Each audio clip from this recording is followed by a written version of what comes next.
Hello, welcome to your favorite health program here on Ebru TV, which comes your way every Monday, Tuesday, and Wednesday.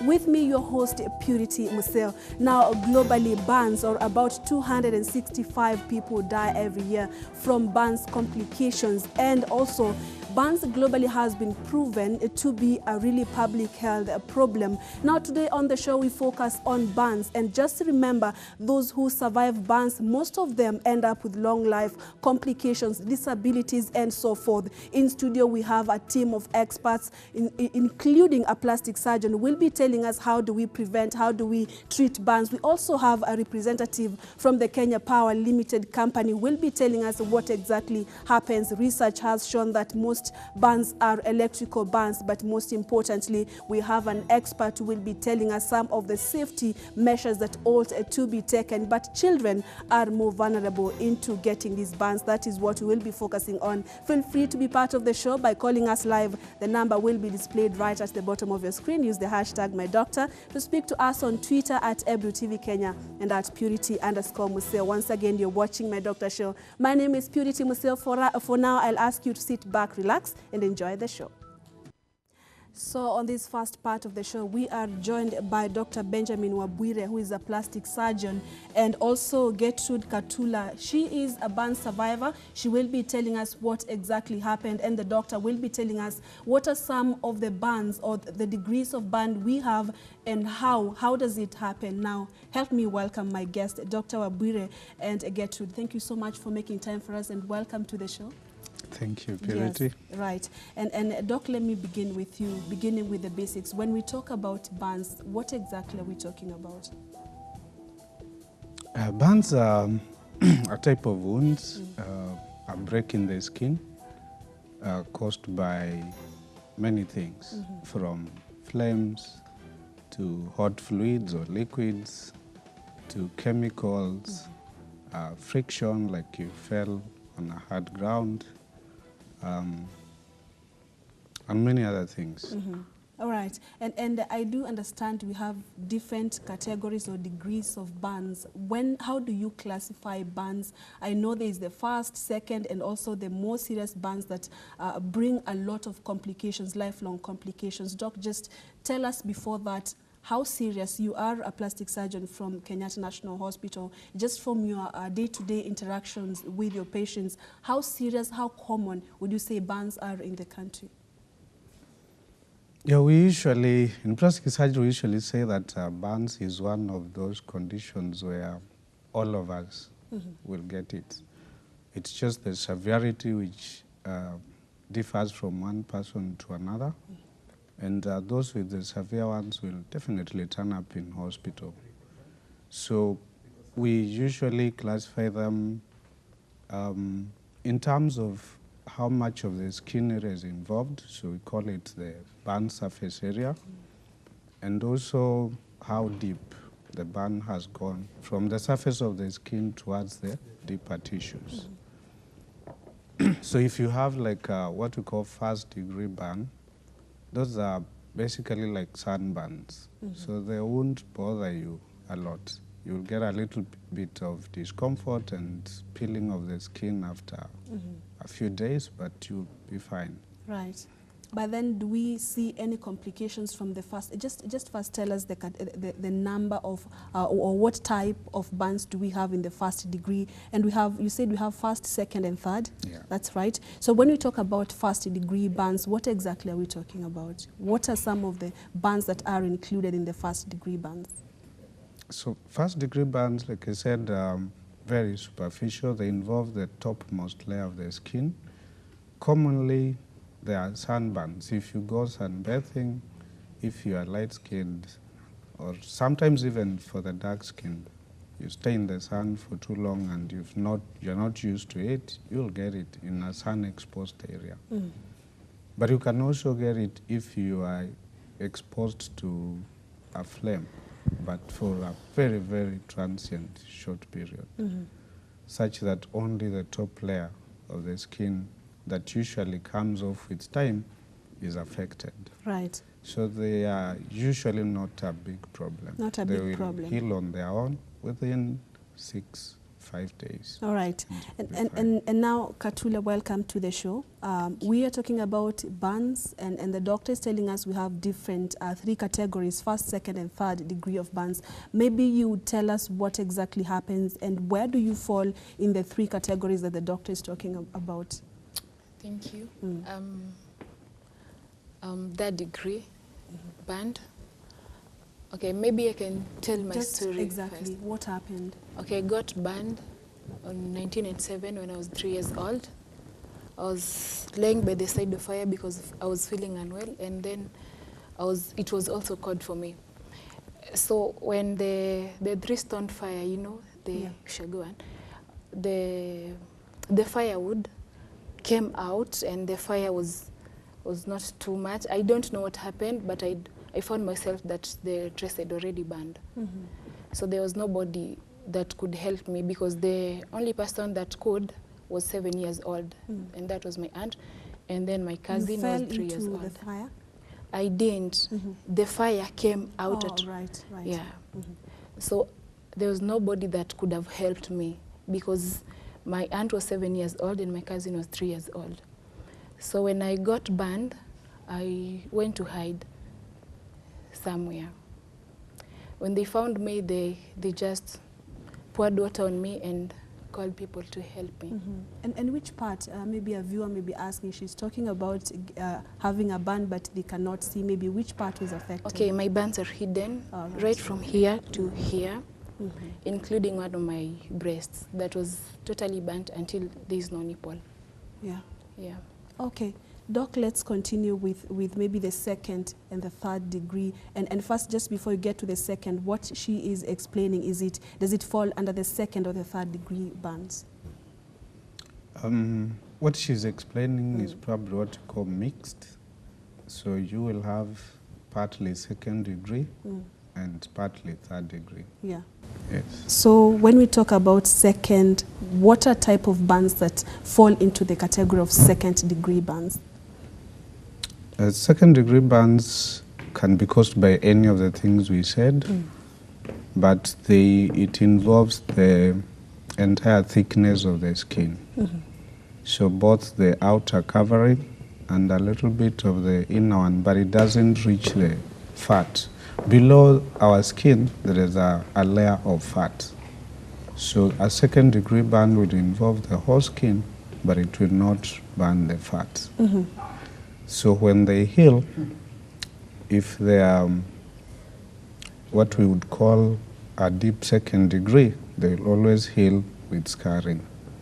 Right. If they are second degree but a little bit towards the outside, what we call superficial second degree, they will heal but they may not leave significant scarring. And you said for the first degree, it's caused by sunburns, and it's not really something that you should worry about because they heal on their own. But now when you talk about the second degree, what are some of the possible causes for this? Yeah, second degree, the most common cause will be open flames or dry fire. That's by far the most common we see. But you can also get them from chemicals. People get acids or alkalis thrown at them in salt, oil, hot oil. And in some cases, of course, things like electricity or electrocution. And in extremes of temperatures, like people who are exposed to very low temperatures from like ice or frost, they may not be common in our setup, but they do happen. They do happen. All right, keep talking to us. Our topic of discussion today is burns, and in studio right now we have Dr. Benjamin Wabwire, who is a plastic surgeon, and also we do have Katula Getrude, who is a burn survivor, telling us what exactly happens, and the doctor just taking us through some of the burns that we have and how they can be treated. Of course, later on we'll be looking at the treatment options. But remember, we'll also be joined by a representative from the Kenya Power Limited company to just tell us what, how, and also also someone from the safety control organization to just tell us how do we prevent burns. Keep talking to us. The call line is displayed right at the bottom of your screen. Use the hashtag #MyDoctor to speak to us on Twitter at Ebru TV Kenya and at Purity_Museo. Now, Katula, let me engage you once again. You said that when you're getting the burn, you didn't have people that could help you at that particular point. So how did you come out of it? What exactly happens? Because you said that you went to hide somewhere. Did you just take yourself up? Because you said you were 3 years old. What exactly happens, and at what point did you get to the hospital? Okay, now my aunt came. My cousin came and found me there. So she called my aunt, and my aunt poured water on me. Then they called neighbors that came and rushed me to a nearby dispensary. So I spent one night at the dispensary. Then the following day I was taken to Machakos General, where I spent around 6 months. So I was then transferred to Nazareth Hospital. Yeah. All right. And maybe you would say, from what the doctor is explaining, the seriousness of the burns, and what are some of the complications that came with the burn? Okay, like my belly has been totally burned, and it's very tight. I was being told that the skin was almost done with the fire, so I had to be grafted. One side of my leg has been cut, so that the meat would be used for the grafting. Yeah. All right. And that one seems somehow very serious burn that she went through. Now, let's get to the 3rd degree, because, Doc, what you're explaining about the second looks really serious. So when you talk about 3rd degree, now, what kind of a burn is this really?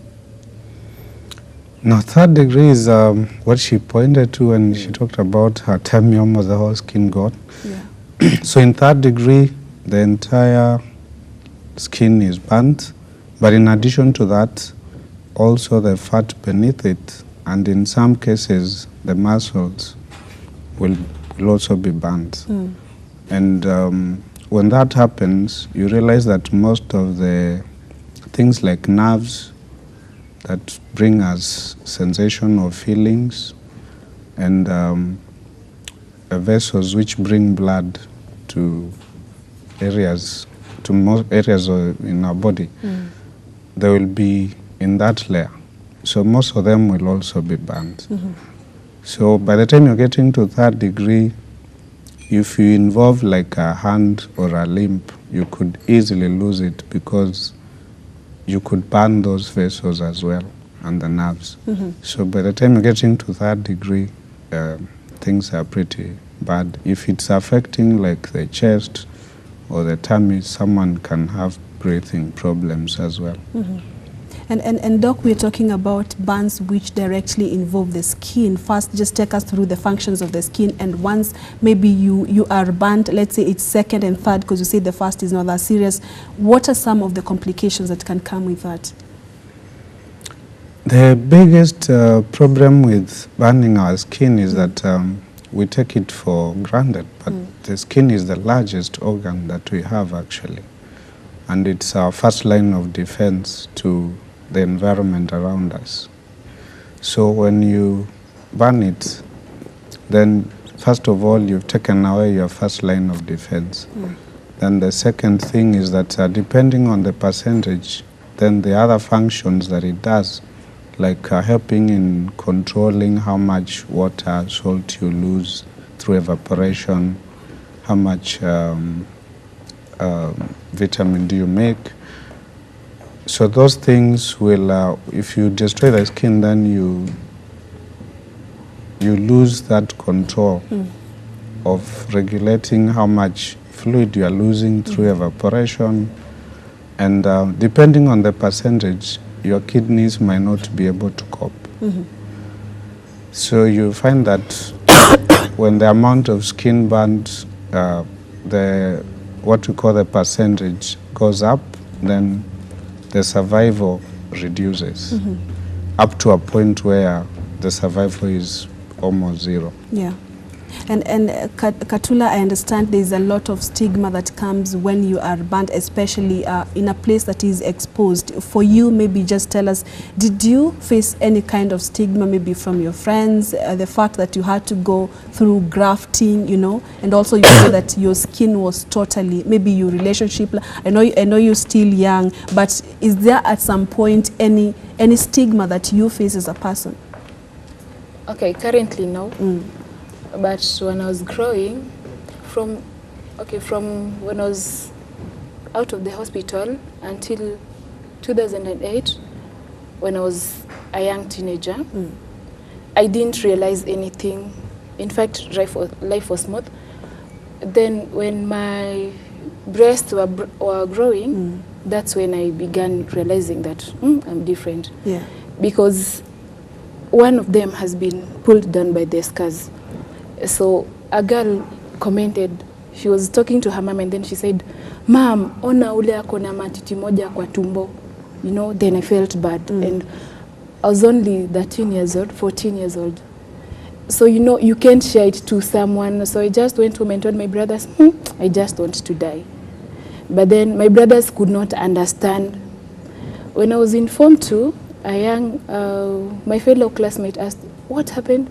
I said, "We were taking a shower." You were in boarding school? Yeah. In a girls' school. So I said, "I got burned." And then, you know, she also saw the breast. She said, "Huyu haezi pendwa, hata hizi oleka. Sasa hata tazama mtoto anakaaje." And then, you know, my self-esteem went completely down. Yeah. I could not remove my sweater, or if I'm removing my sweater, then I was to be in a windbreaker. Because, you know, the windbreaker can at least hide something. Yeah. I kept being a person that has low self-esteem until on 2016, when I began my program. It's called Beyond Burns and Disfigurement.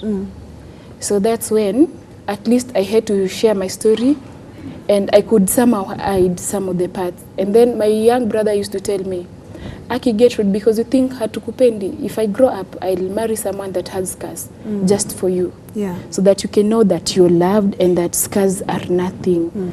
So, you know, you cannot tell your brother all that you feel, because one thing, he's younger than you. Nikakuwa share the story to the other burn survivors, and then they feel motivated. Yeah. So it got to a point that now I didn't care who says what or who judges me. I was just okay with sharing my story and motivating others. Yeah.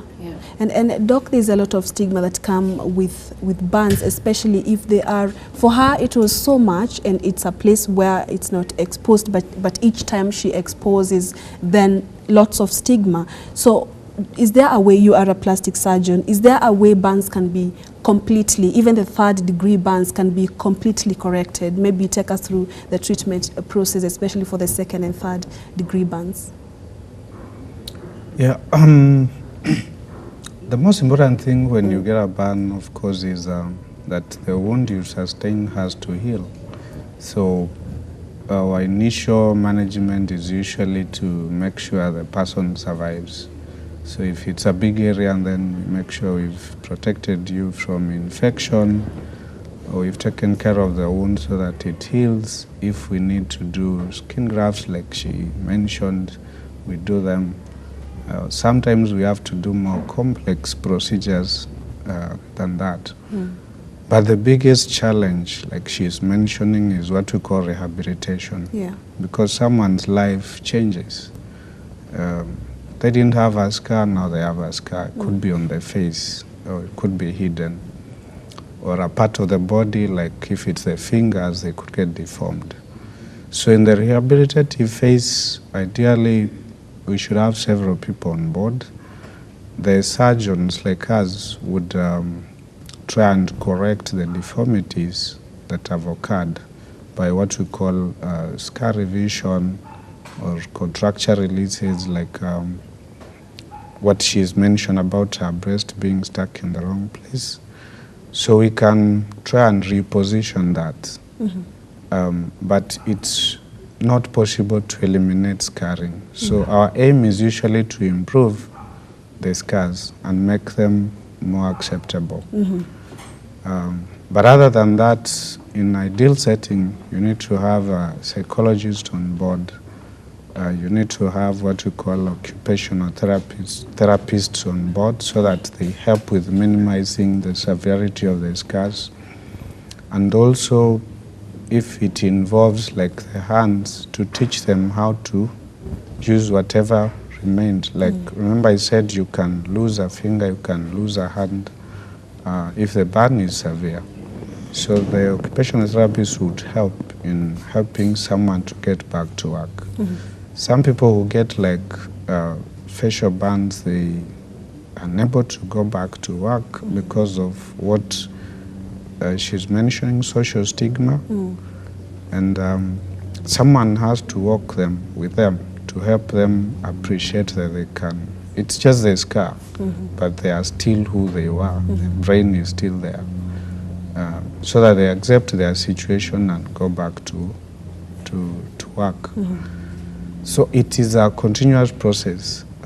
I think what we are lacking is that maybe because of financial constraints, those support systems are not so well developed. So we tend to do a lot of the clinical work, hospital setting, and then when somebody goes home like she did, it's like the story has ended. But then they continue suffering.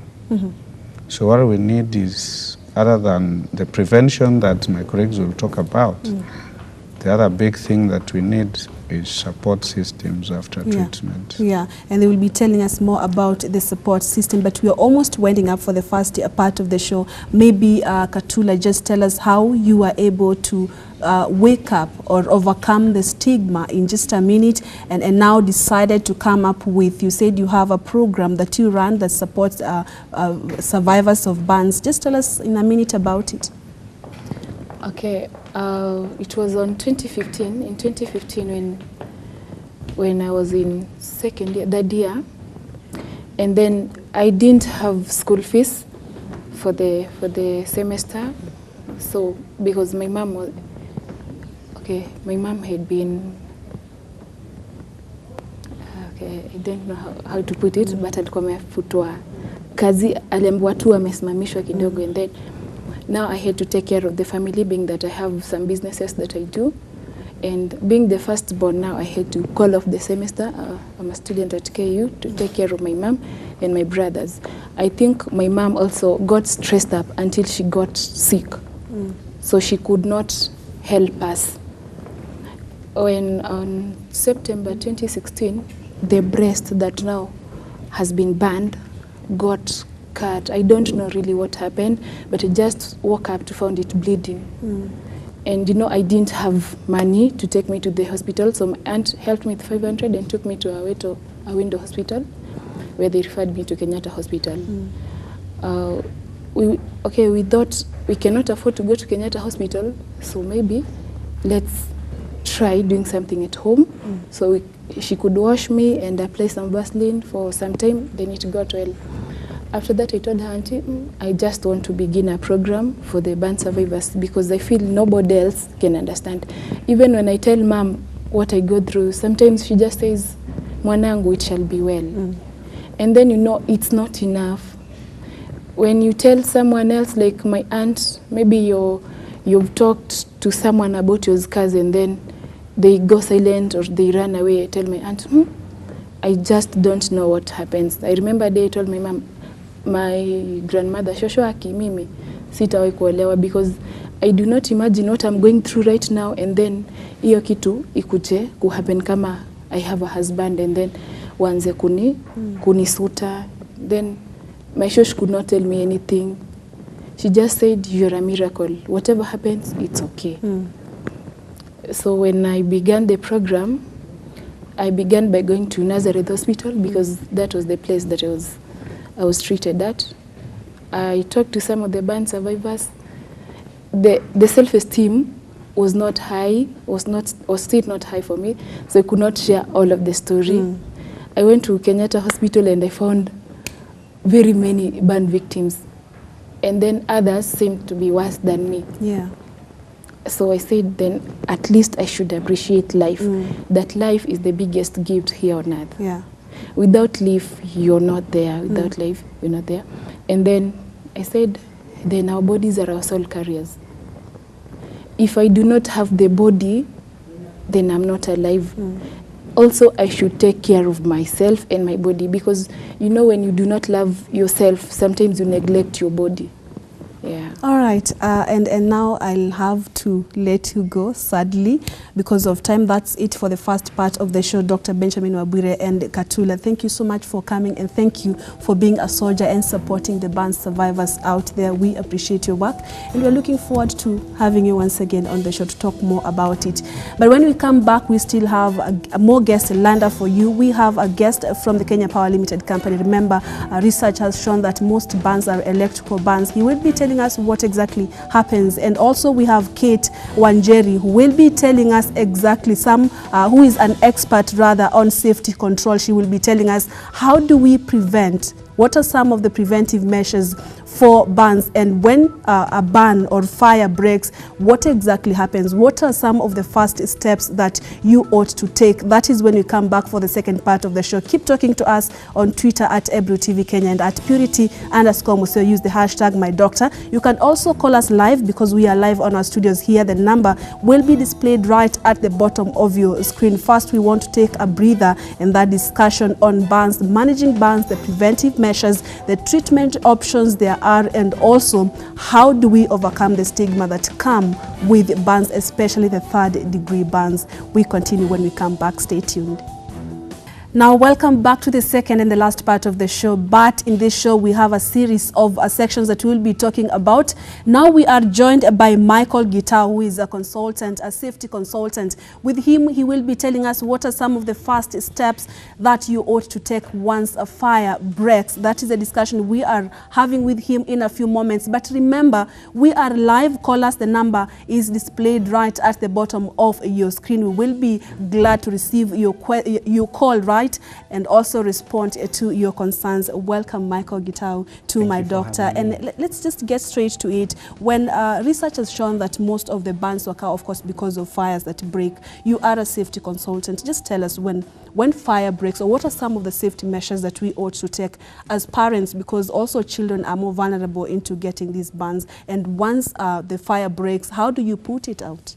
You know? Great. Now, well, for the fire now to break out, I'll talk about how does it come about. Yes. There must be 3 ingredients that end up now resorting to a fire.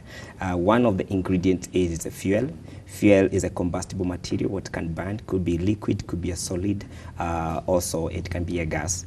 Then again, you have in the same element, you have now the oxygen, which is a key part. Even ourselves, we can't survive without oxygen. It is very common. Then the other thing that is again needed in that fire, again to occur, having that you have now the fuel, you have the oxygen, and the other thing that you need from it now. Once now you have the fire, what do you do? So of course, the first thing we need to say is to get out of the house. If you're in the house or if it's a workplace, that is what the first thing that you need to do. We try as much to tell people not to carry a lot of things from as they're getting out of the house, because what happens is most of the time when you're carrying most of the time valuables, you're likely to trip down or they drop down, and when people are coming in again, they will step on them and they end up again tripping and getting injured.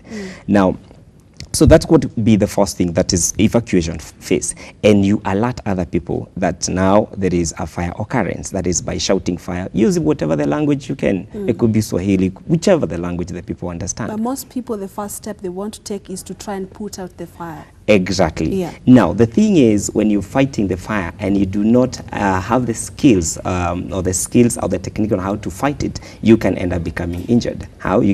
For example, talk about we have different classes of fire. Classes of fire meaning what? The fire could be as a resultant of electricity. It could be a resultant of gas. It could be a resultant of cooking oil. It could be combustible materials and the like. So if you don't know which kind of a fire is, and you end up maybe using wrong fire extinguisher for the wrong fire, then that happen out to be a spillover. And now, and again, in homes, not many homes they have the right fire extinguishers. So the first we always tell people is just assess their area. Then if you're in a position now to move out. If you have the right fire extinguisher, then fight that fire if you are able to. And the other thing is when you're evacuating out of the house, because most of the time when you have the fire in your house is that there is a buildup of gases in your house. That's what kills people fast. So when you're going out, we tell people now it is better for you to crawl, or you just, you know, walk down. Don't walk facing when you're straight. When you stoop, it is better because oxygen is low, but a lot of gases are up in the air. Let's so that's how you get let's out. assume it's a home setting, and of course most common fires that we see are out from either a gas or even electrical fires. So when, for example, because most people will either use water to try put it out, or even a cloth, as in just all sort of things. Simple steps on how when a gas explodes or when there is an electrical fire, what would you do if you don't have the fire extinguisher with you? What would you do? All right. Now, like I said, the first thing you need to do is to recognize or what caused the fire. Well, like I said, if it is an electrical fire, the first thing you'd want to go is to switch off the main. So that now you do not have the surge now. You're not going to have an escalation. Then if it is now, for example, it is sufuria that is on fire, so what are you likely to use? Well, you could get there is a fire blanket meant for fighting the fire, but because common, not many of us that we have it. So what could you do? You can get the normal blanket, but douse it in water, get it in a basin of water, then you cover the sufuria with it. Those are some of the steps that you can use at home. But for those with fire extinguishers, then you can go ahead and use what? The fire extinguishers. Yes. All right, Gitao, so much to learn from you, but we have to let you go. But this discussion, of course, we continue with your colleague, Catherine Wanjeru, to just understand some of the preventive measures. But thank you so much for your time. We will have you once again. It's very important to talk about fires and how to prevent and put them out. But thank you so much. We appreciate it. You're welcome. Yes, allow me to take another breather. But when we come back, we'll be joined by Kate, who is also, who deals with safety when it comes to fire. But most importantly, we have someone from the Kenya Power Limited company. He will be telling us how do you deal with those electrical appliances in your house. That's when we come back in just a short moment. You are still watching My Doctor Show, and our topic of discussion today is burns, managing burns. Now, joining me, we have a person from the Kenya Power Limited company. You want to ask him a few questions regarding how do you deal with your electricity in the house? How do you go about it, the switches and all that? He's the right person to be answering those questions. Call us live. The number is displayed right at the bottom of your screen. But we also have Kate, who still deals with safety control. She will be telling us how do we go about it, especially in schools, at homes, when handling your children, or you leave your children at home alone. She will be better placed to answer those questions. You can also call her and ask her a few questions. We are live. This is My Doctor Show. And help me welcome my two special guests, James and Kate. Thank you so much for coming and for making time for us. Thank you very much. Let me begin with you, James. When we talk, you are from Kenya Power. Yes, please. And there's so many accidents that come about with the electrical. We have so many electrical burns cases that have been recorded in the country. What exactly happens? Are we going to fault this electricity in the house? Should we stop using electricity? Or how do you advise, how do we go about using electricity into our houses, switches and all that? Thank you very much.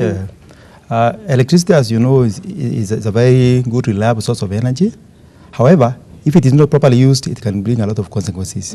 In terms of dangers of electricity, we can look at it from two perspectives, what we call indoor perspective and outdoor perspective. With regard to indoor perspective, where most of the accidents happen, is that, one, it's about switches. As you know, electricity and water never come together. Most people will touch socket with wet hands and therefore end up getting electrocuted. The other cause is overloading of sockets. You have people inserting all gadgets, a lot of gadgets on one socket, and that causes overheating and can cause fire. The other one is poor wiring in the houses. You get all sorts of electricians. Some of them are quacks doing wiring in the houses, and that causes fire as well as burns. And maybe the other one, key one, is children and electricity. Sometimes we leave keys in the house, electrical gadgets there, and keys, you know, with electricity is very dangerous. And sometimes they insert nails, keys, and another item in the socket. So those are some of the main causes of electricity. And when, for example, some houses are just next to some of these transformers, Just tell us more about it. Are we at a risk when we live near these wires and all that? And now also when you are leaving the house, for example, you want to leave some of your sockets on, for example, when you're using a fridge and all that. What's your advice when, for example, you're traveling and you're leaving children in the house? What are some of the options that there are to just ensure that your children are going to be safe? Thank you. We say that you should never leave children alone and unattended without anyone looking over them or looking after them. But we're talking about now outdoor causes of electrical accidents. Number one is poor wiring. You get all sorts of people doing wiring. That causes a lot of burns as well as fires. Secondly, we have people doing illegal connections. If you go to mainly informal settlements in Nairobi and other areas, you have people trying to connect themselves to electricity, and that causes a lot of fires. The third one is tree cutting. You've got people, especially in rural areas, where people cut trees, and when trees goes there, they have water in them. When they fall on power lines, that causes accidents. The other one is people building either under the power lines or very close to power lines.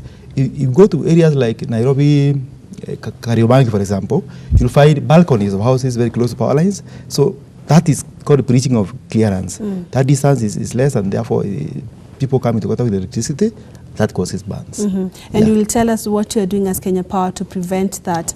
But Kate, first, do you agree with what James is saying? And then number two, just tell us, are our parents too, can I use the word careless when it comes to taking care of your children? Because research shows that children are more vulnerable and more cases for children are really rising who are getting these burns. What would you say about that, Kate? Thank you very much. I would absolutely agree with my colleague, James.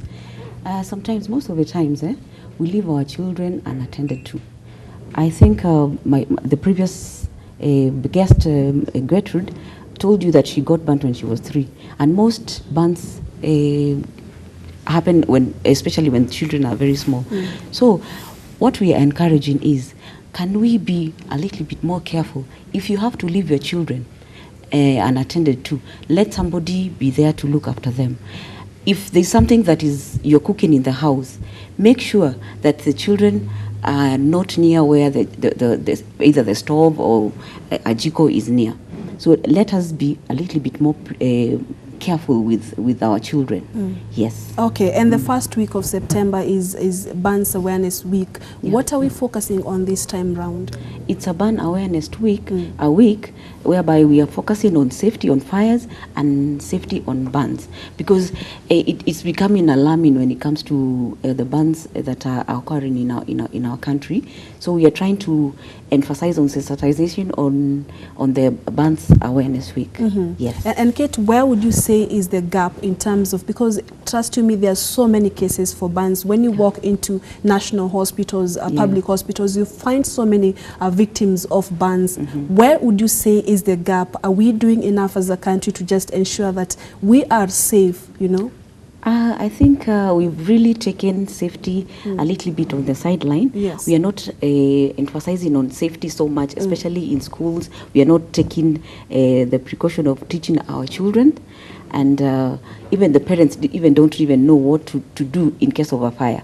So we want to sensitize, especially the primary school students and even the secondary school students. On what to do in case of a fire? Or what to do in case of a fire. Just try to tell them something then. You can tell them something. What do I do in case of a fire at school or at home for parents and for students? What we want to emphasize is, if you teach the children, they will take the message back at home. Because sometimes getting a hold of the parents in one group, it becomes a big challenge. And Kenya Power is also taking an initiative of getting sensitization on the village. You know, you call the chiefs and the DEO, the DOs, so that at least we can get reach to even the people in and whatever areas of slums. And Kate, allow me to be your student. Yes, just please. Let me know, Purity, once fire breaks, this is the first thing that you ought to do, and just use that camera. First of all, I think my colleague Michael said, first you have to shout in any language, Kiswahili, Kikuyu, Kikamba, Kijaluo, whichever language you have to. If you are able to extinguish the fire in the initial stage, you can always, you can try it.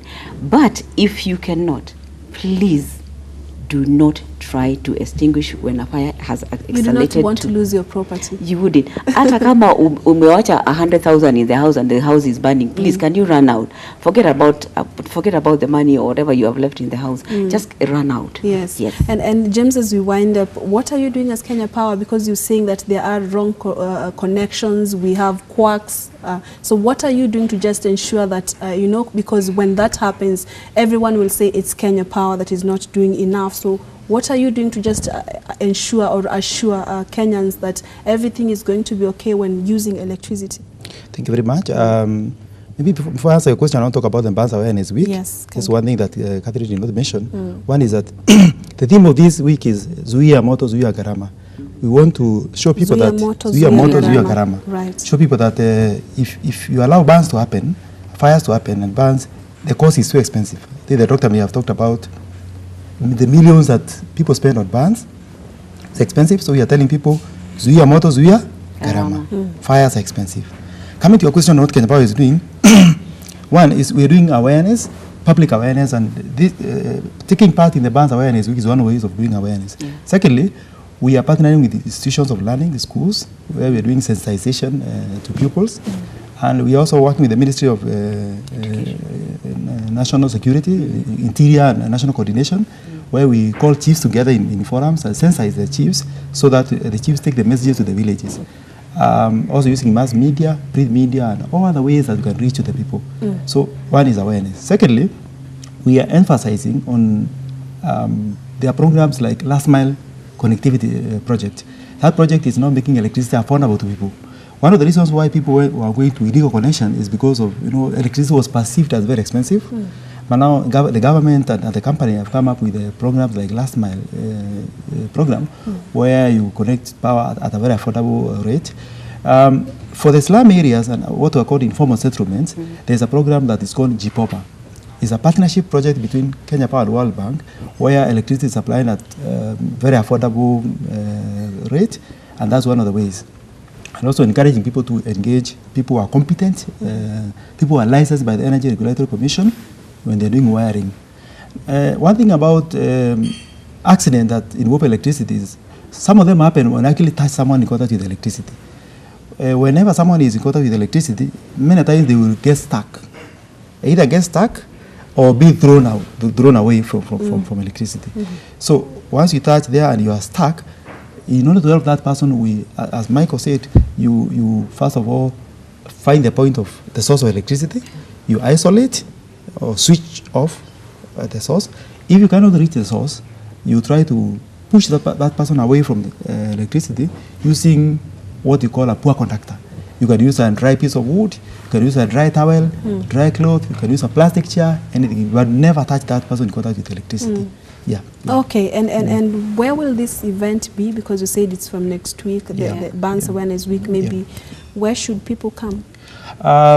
It's being, the venue is Kenyatta National Hospital, KNH, but there will be walk in the city. There will also be media events. It's a whole week of activities, but the host, the main venue is Kenyatta National Hospital. All right, James and Kate, that's all the time we had for the show, but thank you so much for quite a discussion. It was really important. We appreciate you coming, and we'll also bring you back to talk more about it, especially on the Burns Awareness Week. Thank you. But that's it for now. Thank you so much for watching. Thank you for keeping us company. You have been watching my Doctor Show with me, Purity Museo. The show continues tomorrow, same place, same time. Do keep safe.